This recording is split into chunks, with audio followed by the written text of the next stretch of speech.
Going on, everyone? Welcome back to another video on the MLS Road to Glory. We are going to be going for a 2 lineup setup for our hot streaks this week. I decided that we're going to take a break from our Division 1 lineup, and I'm going to try and get both of these lineups from Division 3 to Division 2 so that next week we can play in a Division 1 and Division 2, and hopefully come game week 74, I believe, we will have 2 lineups in Division 1. That is a big ask, but I do believe we have the ability to do so. That might limit how the rewards for the game week itself, not the streak, will basically be run.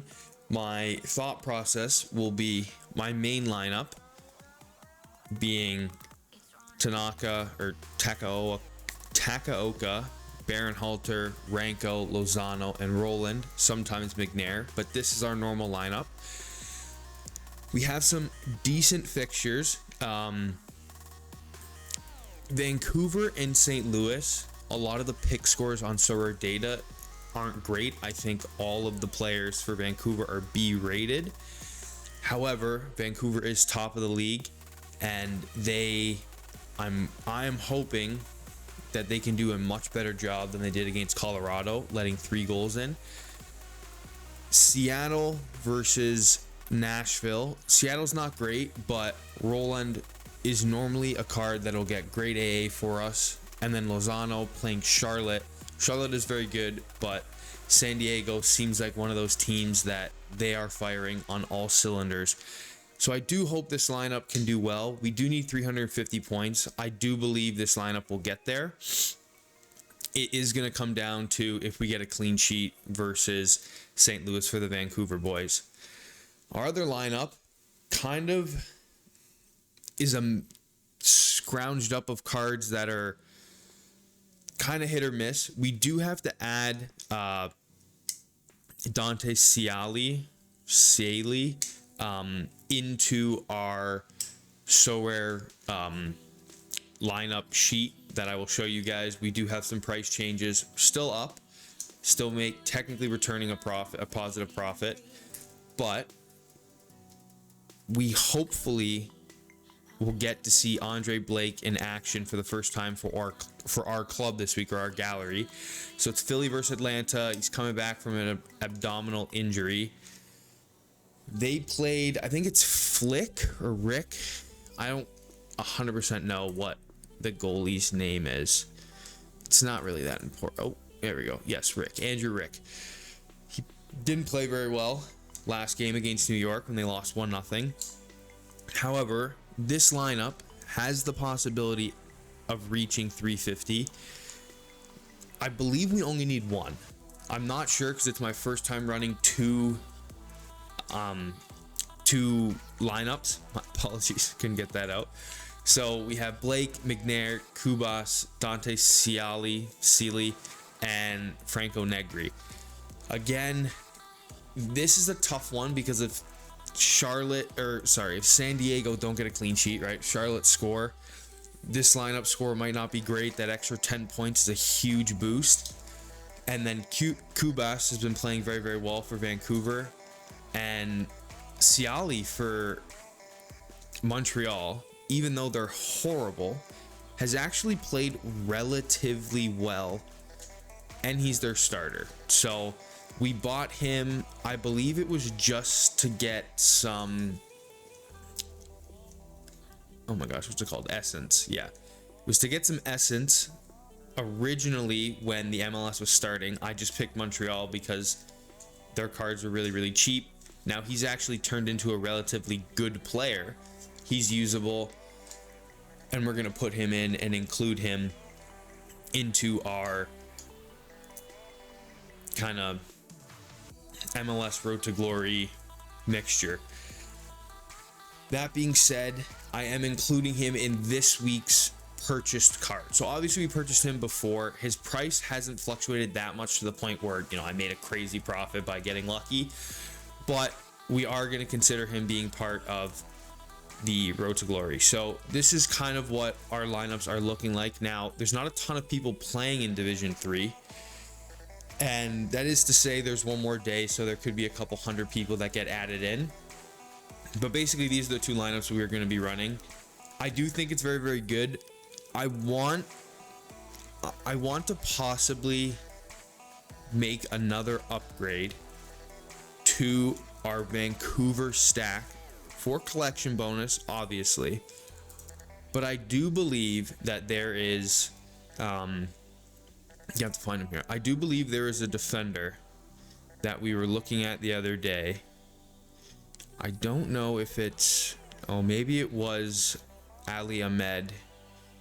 It's an interesting spot. These, not that it's, you know, you got to do your due diligence and look, but you know, having a midfielder here where the rest of these cards are defenders, right? Defender, defender, defender, all defenders. I just assumed just by looking that Ahmed was a defender. He's not. Adiro Campos wasn't a starter. He is now, and he is pretty good. My thing with Ranko, and I guess it's maybe a better thing if we look on Sorare data, because you can kind of get a better feel for their SO5 or their L5s and L15s. His AA is decent, but it's nothing crazy. As a center back, unless he's getting a decisive, which he hasn't gotten in a long time, I do believe it might be worth potentially picking up somebody in the left back and right back position. I just see it as like having a relatively decent attacking fullback, right? We see in the last couple games for Ocampos, mind you, his AA is decent, but he can get assists, he pushes up the field, and his all-around score is relatively good. But, and this is a big but, possession lost is a huge thing for fullbacks, especially when they become attacking, because if you're not dominating possession and you're losing the ball a lot and getting countered, you're going to be losing a ton of points, right? Like 6 or 10 possession lost, 3 duels lost is 12 points negated from his all-around score. Let's just say, hypothetical situation, he didn't lose any possession and lost no duels. His AA goes from 16 to 30. So, like, or sorry, I guess to 28. My apologies, because that math was bad. But good penalty area entries gives him some decent points. And it's, you know, when you have decent attacking score with decent possessional score, a fullback is going to be getting that way more than somebody in the middle. So that is kind of my thought process behind that. Again, Tate Johnson, another fullback, a lot cheaper. And then Blackman is there just like tried and true, a great center back. But he is also $23. That's not really Road to Glory-ish. I know we bought Baron Halter, but we paid half as much as we did for him, and he has just gone up in price. So, you know, for people who watch this series and watch just my normal, you know, Sorare videos of rewards, we will be having full-length streams coming very, very soon. That will be just put out as VODs onto YouTube, so you can see my thought process behind it, me talking to myself, and, you know, the 1 or 2 people I have in chat that decide to watch. I do want to keep building towards, you know, maybe getting 3% collection. I think it could be really, really helpful. The worst thing about Vancouver is they get a lot of net decisive actions from a ton of players. There's not just one forward that dominates for Vancouver. Their team is very, very solid. They're very well rounded. So their forwards haven't been amazing. Brian White has been good as of recent. And then Sabi has also been pretty good. Rios has been good. Last game was an interesting one for them. Come from behind, didn't get the result they wanted, obviously losing 3-2 to Colorado, but you know, you kind of got to pick what you can get. I don't want to be spending a crazy amount of money. Obviously, when you look at the original prices, we have spent a decent amount, but it's kind of been over, you know, a bunch of weeks that we've been doing this. And again, at the start of this series, I did say that we were going to be purchasing players, and continuing to go. And a lot of it has come due to the fact that we've won almost $20 in rewards, a lot of it being market credit, which helps with collection score, buying, instant buys, or auctions. So I might start looking towards using the auction market a little bit more. I did that for the K-League and J-League special, which there'll be another video tomorrow outlining just my thought process, why I picked the cards I did, you know, going through, you know, just super sweaty last minute 45-second 25-second bids, and just getting cards that I think aren't going to be super pricey but might, you know, get some good rewards. But that isn't what this series is about, right? This is just about the hot streak. So we are starting out from scratch. We didn't get the third streak last week in either lineup. The second lineup we created wasn't going to get it, but I did think we had a chance with our main lineup and the Vancouver guys. So this is the spreadsheet, a couple new changes and whatnot. I can just go over them quickly. Lozano has gone up a bunch, so we're up about $9 on him. Berhalter went down. He's about 31, I think, last video, so he's gone down a considerable amount, but that's also because he did not have a great game week due to the fact he was a sub. I think he played 38 minutes. Kuba started and played pretty well, so both of our cards have gone up. I do think I am going to sell the one that I bought off the market just to get, you know, you get about $4, maybe like $3.60, $3.50 if someone puts an offer in. I probably would take that. And then hopefully we get $3, win something. You know, now we're at 10. Now we can maybe purchase somebody.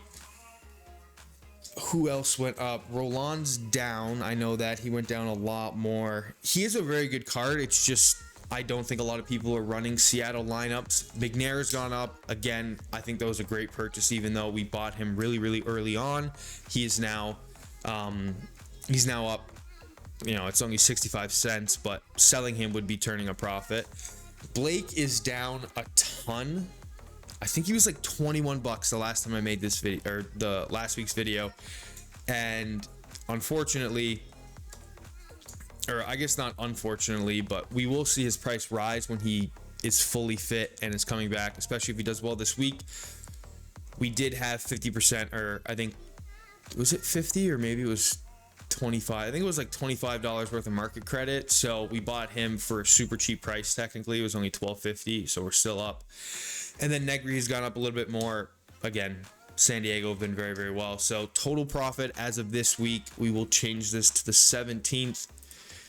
And I believe this might be episode 4, episode 5, but we have stayed at a healthy profit of $23.61 in returned revenue.